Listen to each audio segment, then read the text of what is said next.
রাজধানীর হাতিরঝিল থেকে বেসরকারি টেলিভিশন চ্যানেল গাজী টিভির সাংবাদিক সারা রাহনুমার মরদেহ উদ্ধারের ঘটনায় চাঞ্চল্য সৃষ্টি হয়েছে।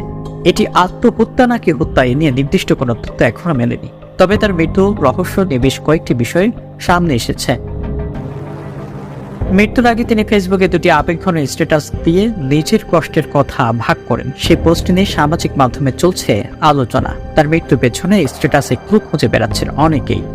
মঙ্গলবার 27 আগস্ট দিবাগত মধ্যরাতে হাতিরঝিল থেকে এক পথচারীতাকে উদ্ধার করে মেডিকেল কলেজ হাসপাতাল নিয়ে আসলে চিকিৎসক তাকে মৃত ঘোষণা করেন। মৃত্যুর আগে মঙ্গলবার রাত 12টার দিকে ঢাকা বিশ্ববিদ্যালয়ের রাজু ভাস্কর্যের লোকেশন দিয়ে ফাহিম ফয়সাল নামে তার এক বন্ধুর সঙ্গে ফেসবুকে একটি পোস্ট দেন রাহনুমা। এতে তিনি লিখেন, আপনার মতো একজন বন্ধু পেয়ে ভালো লাগলো। ঈশ্বর আপনাকে সর্বদা আশীর্বাদ করুন। আশা করি আপনি শিগগিরই আপনার সমস্ত